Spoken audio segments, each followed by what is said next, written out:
Timothy J. Schwab is the founder and leader of the God Culture, a group of independent researchers dedicated to, among other things, restoring biblical geography. But who is Timothy J. Schwab? Where did he come from? What are his credentials? And what about the rest of the team of researchers? Who are they? In this video I am going to give a brief biography of Timothy J. Schwab according to all the available sources online. The purpose is to get a sense of who he is, where he has come from, and more importantly how his past religious affiliations have shaped him into the man he is today. Timothy J. Schwab was born on March 13, 1970 in Cambridge, Maryland. In the late 80s early 90s Tim attended the College of Notre Dame of Maryland, which changed its name to Notre Dame of Maryland University in 2011. NDMU is a private Catholic university located in Baltimore. He graduated with a degree in business management and marketing, according to the God Culture in a now deleted biographical section on their website. At the age of 12, Timothy received a calling to minister to others. He began in a puppet ministry that traveled and they advanced into dramas and teachings. He, then, began leading worship at the age of 14 while also teaching Sunday school. By 17 years old, Timothy toured as lead singer and president of a Christian rock group as an evangelist for 5 years. In the meantime, he completed seminary courses through his non-denominational faith and was ordained as a reverend. Though never taking the path of a senior pastor, Timothy became youth pastor as well as other positions while ramping up a career in publishing at the same time. His career rose to the rank of a publisher for one of the top-selling newsstand magazines in the world among others. In the meantime, he led worship for mega-churches and continued in numerous ministry roles including helps ministry at nursing homes, homeless shelters, prisons, etc. while still focused on youth many times. Overall, his ministry experience is over 30 years and his business experience about the same, even finding time for college but never living on a campus. Tim married his first wife on July 29, 1995 but ended up divorcing her 10 years later in 2005. According to his LinkedIn profile, Tim was a worship leader at Spanish River Church in Boca Raton, Florida between 2004 and 2008. It was during this time that he met Ana Rose Zamoranis, who became his second wife and he her third husband on August 4, 2007. They were married at Spanish River Presbyterian Church where Tim was leading worship. According to their website's belief section, they teach standard Presbyterian doctrine which includes the 5 solas of the Reformation. A deeper look at their beliefs reveals the following statements: that worship is our primary response to God's love. The truth remains the same but our styles of celebration are to be culturally relevant. That God calls us to welcome and encourage people at all stages of their spiritual journey. That God calls us to be in loving, caring and authentic relationships in all areas of our lives. That learning, life change, growth, care and ministry occur best in the context of small groups. That each member is to view himself as a customer, being served, and also as an employee, serving others. We believe that all people are separated from God because they transgress His laws and none of us can make ourselves acceptable to God by trying our best to live a good life.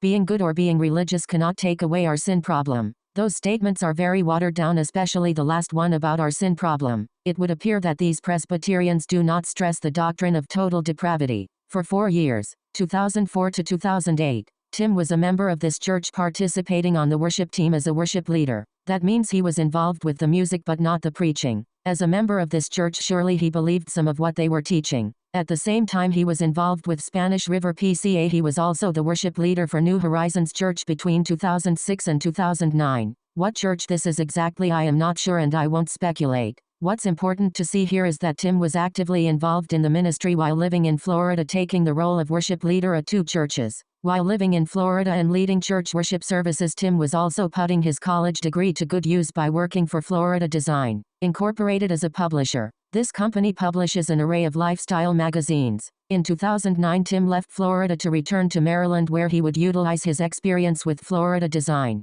Inc. to found his own publishing company, Raffine Media. Tim did not merely have big plans for this company. He had a vision that his new company could enable him to lead to a life of generous philanthropy. From the Talbot Spy, more than a few locals chuckled in December 2010 when a glossy magazine called The Shore Life popped on the scene, sporting a front cover photo of a fashion model with a black net hat and a tiny dog in her purse. That's not the Eastern Shore, locals said with rolling eyes and guffaws. Who do those people think they are? But jump into the future just 365 days, and the Shore Life magazine today is not only widely read on Delmarva, but is selling on newsstands from Richmond to Manhattan. Publisher Tim Schwab tells us, yes, this is the Eastern Shore and it's all of Delmarva, too. There's a new level of sophistication here, and a huge influx of affluent families who want and are seeking luxury lifestyle magazines. And he seems to be right on, because Shore Life's circulation, advertising, issue size and word of mouth keep increasing. Here is the first cover of the Shore Life, which made the locals laugh at Tim. This magazine showcased Tim's high standards and professionalism and attracted advertisers catering to the affluent. Tim was so excited about the future of his business that he was sure he had a product that would last for years, and he had planned other magazines as well. His ambition of being a great philanthropist was so close. Again, from the Talbot Spy. In its first year, the Shore Life worked with over 40 nonprofits, assisting with everything from auction items to event planning, sponsorships and social photos. He anticipates partnering on a larger scale, offering marketing advice and partnering to garner local resources for events. Schwab is moved by people who think big and who make a big difference in the lives of others. Schwab cites Ben Franklin as an inspiration. He was a writer, an author, an inventor, and believed that he could do an infinite number of things well. Full of vision, with a burning desire to create, Schwab, like Franklin, wants to build things that will affect the lives of many. He cites Ken Wood, of Denton, who founded Lifetime Wells for Ghana, and has built over 600 wells in Africa, saving thousands of lives. And Blake Mycoskie, of Tom's Shoes, another businessman Schwab admires not just because he's brilliant in business, but because he's saving lives. For every pair of shoes purchased, the company donates a pair to a child in need, preventing soil-transmitted diseases and enabling kids to attend school. Schwab sees the Shore Life as a tool that can attract people to larger community-based projects. He expects to attract a dynamic force of people and businesses that together can do anything in support of a noble cause. I want to create an engine that can give financially, can give promotionally, and that can reach out to our readers and say, here's a need in our community, and here's how you can give, he said. As a youth pastor many years ago, Schwab noticed that doing things such as taking a group of teens to a large conference to celebrate positive living had a big effect on those kids. For a few weeks, on fire during and just after the event, the kids would lose steam over time. Schwab says he intends to build something long-lasting, a place for teens, somewhere here on the shore. He sees nothing around that really goes far enough to grab and engage youth in a new, positive direction. Modeled after ESPN Sports Zones and Dave & Buster's, Schwab plans to create a large-scale club for teens. He envisions a space open until 1 a.m., where teens are given opportunities to celebrate living a positive life. With no alcohol, no drugs, and serious security, he'll bring in high-caliber musical talent, video walls, laser lights, high-end sound equipment, and envisions attracting up to 1,000 teens every Saturday night. He'll bring in speakers to talk about living a positive life, how to make a difference. Schwab already has a name for this venue, Club Chill, and a logo. He's expecting to sell this concept, building the first club in whichever Delmarva market is most open to it, a nonprofit venture. He imagines the proceeds generated to support the launching of more clubs in new markets. His ultimate goal is to give teens the motivation and the ability to serve, to reinforce a positive lifestyle that reaches beyond one's own family and into the larger community. Indeed, Tim Schwab has a big vision. In one short year, he's built the foundation of something big that is new, is growing, and just might change some lives. Sadly, none of that was to be, as Raffine, LLC filed for bankruptcy on April 23, 2013. While living in Maryland, Tim joined up with Real Life Chapel as their worship leader. He was in this position from 2009 to 2012. Unlike Spanish River, Real Life is not Presbyterian. They are associated with the Nazarene Church. In 2011, Tim attended a Nazarene conference in Dover, Delaware. He is listed as NYI president. NYI appears to refer to Nazarene Youth International, which means Tim was probably a youth pastor again. The Nazarene Church is quite different from the Presbyterian Church. In fact, they are the total opposite. Whereas the PCA teaches the doctrine of total depravity, the Nazarene Church stresses the doctrine of holiness. The Church of the Nazarene is a Protestant Christian church in the Wesleyan holiness tradition. After the bankruptcy of his publishing venture, Tim moved back to Florida, where he found employment with JES Publishing in December of 2013. This same month is when Tim registered www.thegodculture.com. The God Culture YouTube account lists February 9, 2017 as the day of its creation. That is 4 years from the registration of thegodculture.com to the publication of the first God Culture video. By 2013, Tim had been married to Ana Rose Zamoranes for 6 years. Since their marriage began, he had accompanied her on trips to the Philippines rather often. He says that such trips were the inspiration for what would later become the God Culture. Starting at 1:10 in this interview, Tim says, "So maybe you can share something about how did you get started in the Solomon's Gold series and what did you learn along the way? What were the surprises? Anything you want to share?" Well, you know, the amazing thing was, as my wife is Filipina and we travel to the Philippines rather often, and being here I was looking into different channels on YouTube. I believe is where I saw this first. There was a video, Philippines is Ophir, and I thought, wow, I know what Ophir is, but I've never seen anybody prove the location of Ophir. So I look at it, and of course it's like most videos. It's a good video. It's a great claim, but you leave the video thinking, maybe. And we're at a point, because we're a research group, it's not just me, and we're at a point in our lives where we want to prove things. We want to see things proven out completely. And that's what we set out to do. Whatever was stewing in Tim's mind and heart in 2013 when he registered the domain name, the first batch of the God Culture Solomon's Gold series were published in rapid succession in 2017. Given the high quality of each video and the amount of information contained therein, it is certain Tim had been working on them for quite a while. Watching the first video, it seems as if the God Culture is already an established group with a logo and a catchphrase. Challenge tradition. Tim begins his YouTube series by saying, "Welcome to the God Culture, where we urge you to challenge tradition, as 1 Thessalonians 5:21 tells us. Prove all things. Hold fast that which is good." We do not intend to be confrontational, but to compare what the Bible really says versus the traditions of men which Jesus himself rebuked. Upon hearing such boldness from a group coming out of nowhere and speaking as if they have any authority, one is apt to laugh and guffaw just like those in Easton did. That's not history. Who do these people think they are? The videos became such a success that Tim was able to hold his first conferences across the Philippines in 2019. At 11:42 in this video, Tim says,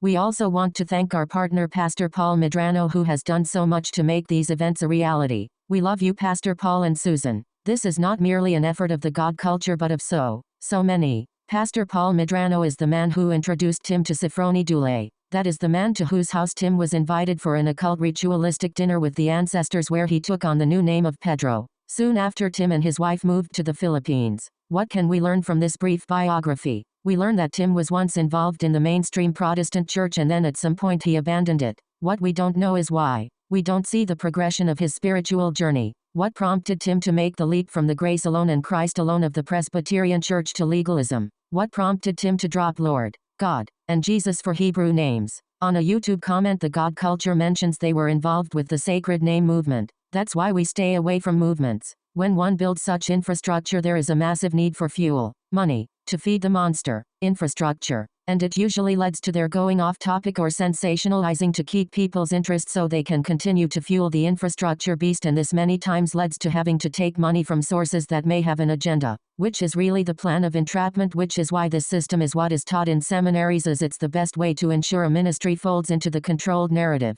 A perfect example is the Sacred Name movement, which we actually learned the accurate name of God, but the movement just didn't stay the course as it really should, led to restoring the entire Bible, and they did create a Bible, but it's still based on modern translations, just inserting names, which is cool but doesn't really do much in restoring the translation, which is so badly needed. That doesn't tell us much, though it is a clue of sorts. The clue being that at some point Tim left mainstream Protestantism altogether and jumped headfirst into the cookie world of radical Protestantism, which has led him to reject everything the church teaches, even calling her the synagogue of Satan. We also do not see any kind of training that would equip Tim for the kind of work he is doing now with the God Culture. Tim has a degree in business and marketing, and his whole life has been spent publishing magazines. There is nothing to indicate he has been trained to do deep research in history, geography, archaeology, science, languages, or any other subject. The God Culture claims to be a team. Any truth to that claim can't be verified here. If they are a team of researchers, they aren't very good. I demonstrated in a blog post that in one video where Tim discusses Dionysius Periegetes at length, he uses a middle school teacher's class outline as his source rather than the actual text of Dionysius.